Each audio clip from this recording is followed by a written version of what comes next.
What's up, everybody? Welcome to CFP Talks. My name is Jonas, and with me, as always, is Mr. David Fuchs.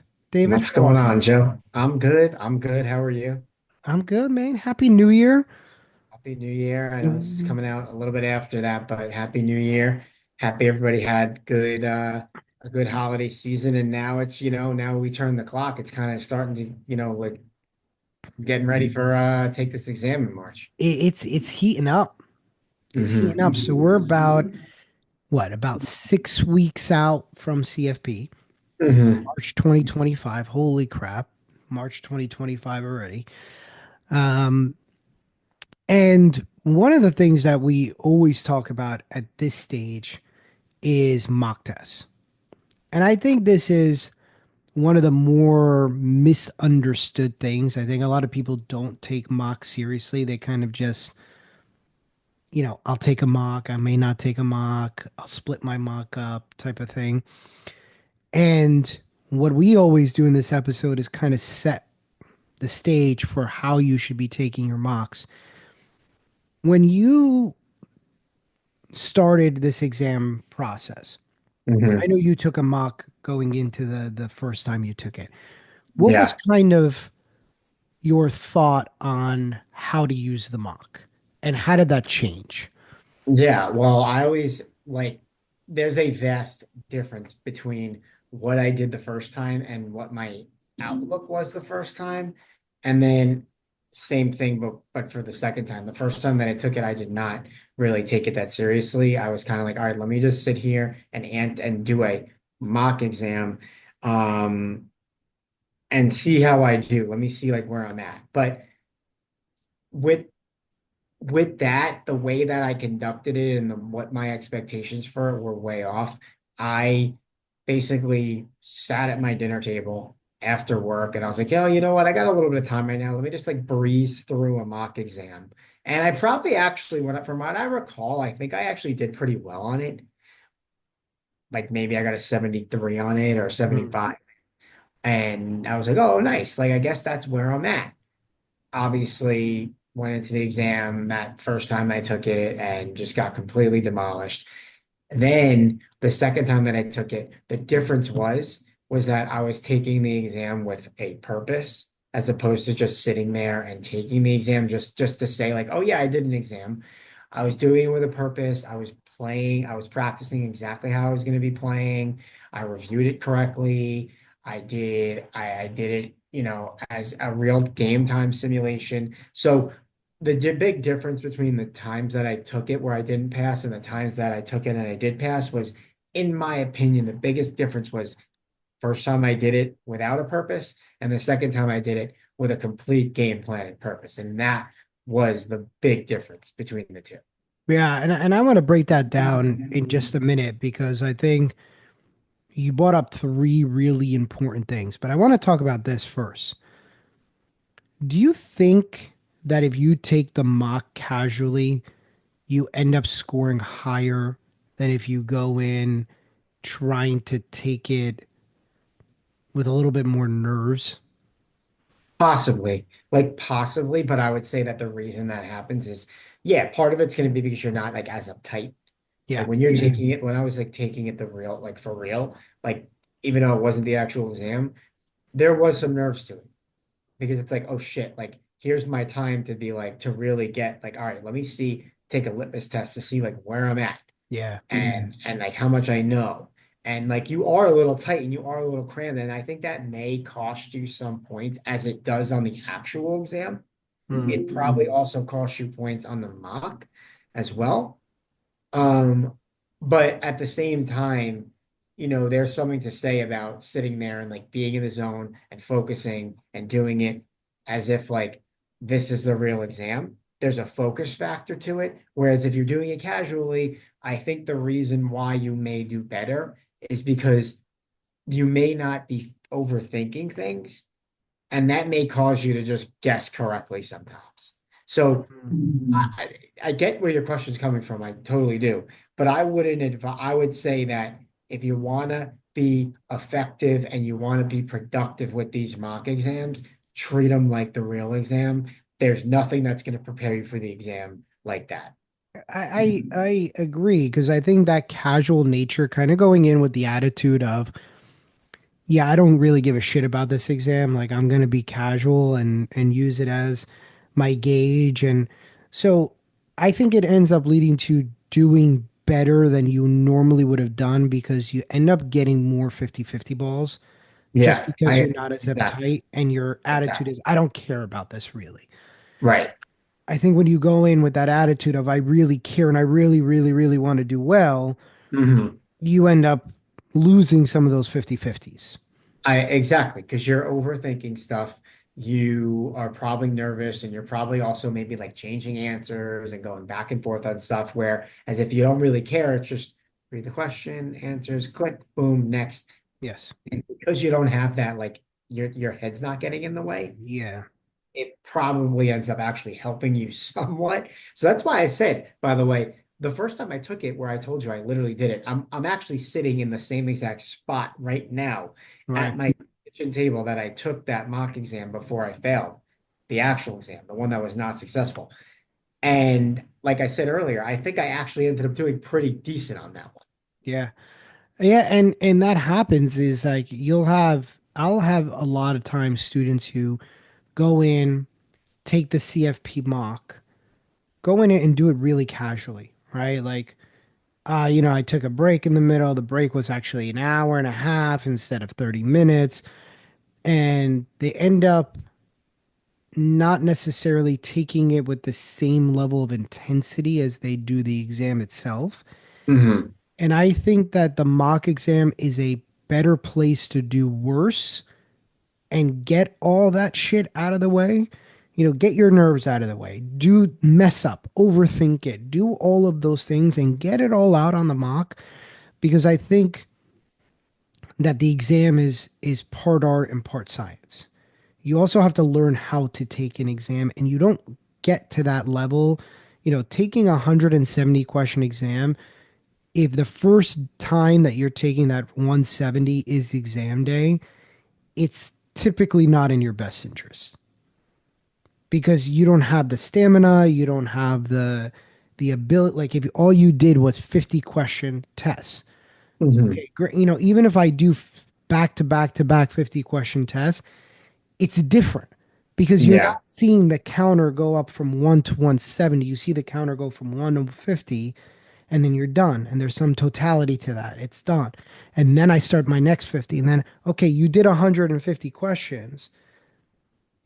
Maybe you've done it, but again, there's something final. There's in getting the sense of that, the entire day and what that feels like is important. And so I think, 100%. if we break this down into three parts, I would say your intention and your setup, the exam itself, and then the review process. So if I were to start it off, and I think, you hit the nail on the head, which is the intention has to be that I'm going to do exactly what I do on exam day here today. So if you're going to do this on exam day, if you're going to be, in an exam center, try to go somewhere that's not your kitchen. Don't Hmm. take the exam in your underwear where you're all casual and You're you pretty go much back to taking exactly what I did. right. Like I have access to my coffee machine and I can get up and, Yeah. and if you Oh my treat it that God. way, where it's casual, you're comfortable, you're in your safe zone, it's not simulating the exam because that's not what's going to happen on exam day. You have to Right. then. So, and it could be as simple as like, David, you have a business center in your building, right? It Hmm. could be as simple as just getting out of your apartment and going into a common space like that, going to your office, going to the library. There's plenty of options. Especially nowadays, there's plenty of options. You can go rent a space for a couple of hours. But if you want a free version, just go to your public library very early in the morning when it's nice and quiet. Find yourself a little spot, go into that area. And a lot of those libraries have quiet study rooms where there's no talking allowed. And you go and you treat it like that. Yeah. And that's really the most important thing. Like I think the most valuable lesson that I took or the most valuable thing that I did the first time or the second time that I took it and I took your instruction on things was, first of all, we started taking mock exams. Like right now, this episode is coming out the end of January. So you guys are listening to this at the end of January. You have about a month and a half before you actually take the exam in March. This is kind of when, and maybe it's like a week early right now, but we started doing mock exams about 4 or 5 weeks out because it wasn't like, oh yeah, I'll take a mock exam 3 days before Right. and try and use that as my litmus test. Like you're gonna want to do it multiple times because the first time you Right. take it, you're probably gonna be completely dead after you do that, 6 hour, 170 question exam, number one. Number two, you're gonna probably get your ass kicked. Like the first time you take a mock exam, like a month, like 5 weeks out, like I got probably like a 62 on it. Like I wouldn't have passed the actual exam. And but that's fine. The first time you take it, you're likely not going to be in a range where you're going to be passing. The whole goal is let's start like 4 or 5 weeks out. We'll plan to take one about once a week, and you should be improving by like 3 or 4 points each time you're going to take it. So you start off about a month before, you're expecting to probably be in like the low 60s, continue to work on to fine tune your skills, continue to take mock exams every week.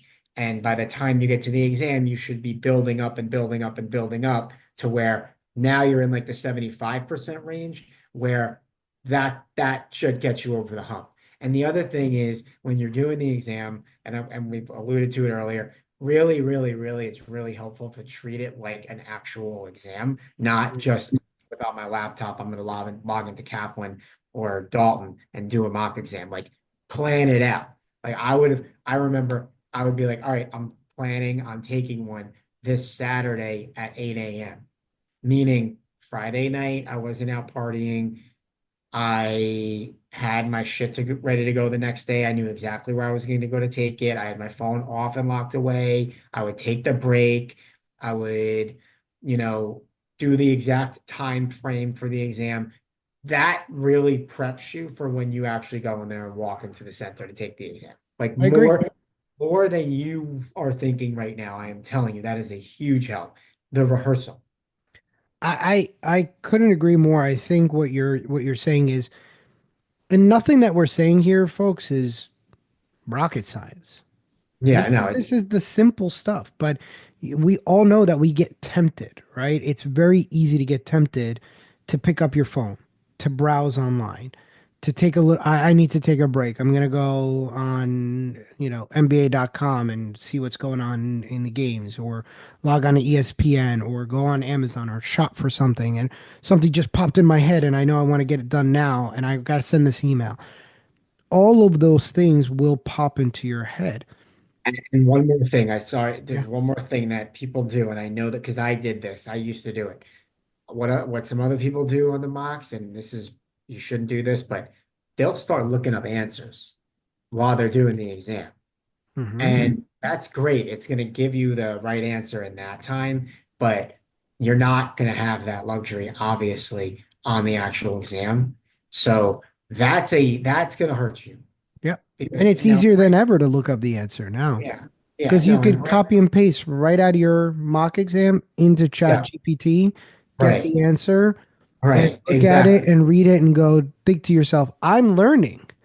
And that's my point. Or that was one of the points I was going to make was that yes, there's a point to be made there where it's like, okay, but I'm learning it while I'm kind of cheating.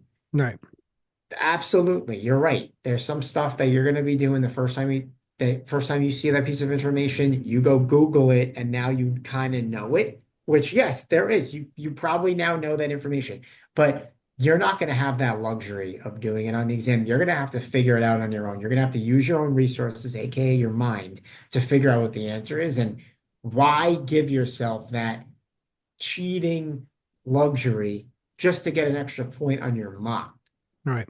It's kind of backwards. And we're going to talk about this in another episode, which is going to be, how to effectively really review that mock exam. But the stuff that you don't know that you get wrong on the exam, you're going to spend time to review it anyway. Right. So just the mindset of being like, oh, I can just whip out Google and find the answer. you kind of want to just put that to bed the second you even start thinking about it. Right. And you need to get in the mindset of problem solving. So Right. if you're going in and you're kind of going, I don't know what to do with this, and then I kind of get a hint, oh man, I just got a hint. Well, guess what? That hint doesn't exist on exam day.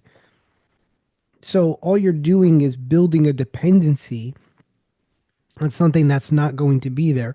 So if you get in the habit of problem solving, guess what you're going to be start to get good at? Problem solving. If you get and the thing is that, you know, a lot of people will come back and say, "Well, I used a hint. I looked something up. I looked up this definition." I would rather see you go through the mock exam and have a note sheet where you're going back and saying, I didn't know this, and now that's something that I need to review. Because had I known this, I would have answered this question. And now I'm ready for it the next time that I do it. And that's part of your review process. But as you're going through every hint that you use, and even if you go, I knew that, right? And that's the tricky one, right, David? It's the, oh, I knew that. So that hint doesn't really count, right? Like, and Yeah. if you've ever Oh, yeah. played like, if you've ever played like one of those New York Time games like Wordle or Connections, and you look up the hint, of course you've now given yourself a huge leg up because the whole point is to draw the connection yourself. If that connection isn't happening, you're not doing yourself any favors by not trying to draw the connection. Yeah. And that's where you really kind of you end up doing yourself a disservice. It feels good in the moment. It will not serve you well when it's time to actually take the exam. Yeah. Exactly. And obviously part 3 of this is the review. And whatever time that you're taking to take the exam, you have to give yourself a minimum of 50% of that time to review the exam. So if the exam takes you 4 hours to complete, you got to give yourself a minimum of 2 hours. My personal preference is whatever time it takes you to take the exam is probably the amount of time it'll take you to review the exam. But you got to start at, a minimum somewhere between 50 to 100%, but an Yeah. absolute minimum of 50%. I was to say, yeah, that review, and we'll just get into it. We don't even we'll save it the second episode of this. We'll just get into Mm. this now about the review. Um, but because there's a few points to hit on there. The first would be I always used the review as a full study day. So it wasn't like it's like, oh, the next day I'm going to wake up, I'm going to start by reviewing the exam, and then I'll work on some other things. No, the next and once you take the exam, just you're done for the day. Like you're not doing anything else in regards to studying for the exam. But the next day, the best thing to do is your study session is going to be centered around reviewing your exam that you just took. It's almost like you just played a game. The next day, you're going to get with the team and you guys are going to review that film and rewatch the game. And then you could start after that, then you could start prepping and working on everything else. But you're going to review that exam and you're going to go, in my opinion, you go question by question. And listen, there's going to be a lot of questions on here that you're not going to really need to review because you know the answer like the back of your hand. That's okay. Skip And it. that's okay.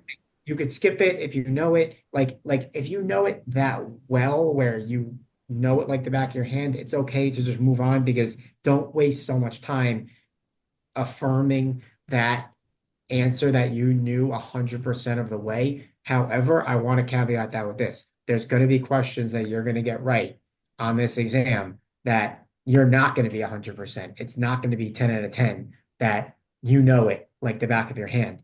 And those are the questions that you're going to need to review even more because you're not just going to want to be like, oh, I got that right. I know it because you may not. So you're going to want to really nail down those ones you got right. And then obviously you're going to focus on the ones that you got wrong as well. So there's a point of reviewing this and every question is going to serve a purpose, whether you got it right or wrong when you're reviewing them up. Yeah, I think that's brilliant, David. I think the thing here is a lot of people will say, how do I review it? Or do I even need to review it? Shouldn't I just be doing more questions the next day? And the answer is no, because as good as your rubric is, like, and Mhm. every test provider is going to have some version of a rubric that will say, you had 17 general principles questions, you got 12 right. You scored 61%. That's great. But we all know that these topics are extremely layered. So, if you got three time value of money questions wrong, that doesn't mean you have to do a full fledged general principles review. That means you got to do a time value of money review because, if you did, 11 of 17, you get those three time value of money questions correct. And now you're at a 14 out of 17, which is absolutely where you need to be. That's a great score. So Yeah. it's also going to kind of tell you where you need to put the emphasis on in the review. And again, the whole point is not building up that false confidence. So if you're getting questions right, but those were really 50-50 questions that I was like, man, I knocked this down between B and D, you have to know why you Yeah, either got that question right or why you got that question wrong. And exactly. those are going to be the really important ones for you to say, this is a 50-50 question for me. So if I guessed it right, awesome, right? And I look at it and let's say, there was 29 retirement questions and I guessed on 10 of them, right? I knew two-thirds of the material and I was able to answer it without it, but I had 10 of those. And of those 10, I got seven right.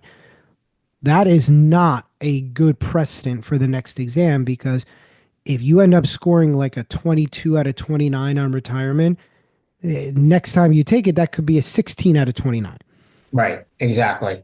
Exactly. And that's why it's so important to go through all the questions. I think a mistake that a lot of people make is they got the question right. They don't think they need to review it. And Nope. like I said, there are some that you're going to get right that you don't need to review. The ones that are so easy that like the back of your hand, and no matter how it is asked, in what shape, form, or fashion, you are going to get that right. That's fine. Don't waste your time on that. But there's going to be a lot that you get right that you may even be 85% confident. Like, I know that subject really well, but if it's not 100%, you really should be reviewing it from every single angle because you don't know how it's going to be asked on the actual exam Yeah. and don't want to fuck yourself there. Agreed. I think we've probably beat this horse. So let's end right here. So as always, everybody, we hope you enjoyed this episode. With any questions, comments, or concerns, please feel free to reach out to David or myself. And please make sure to like this video and subscribe to our channel. And we will see you guys on our next episode. Yep.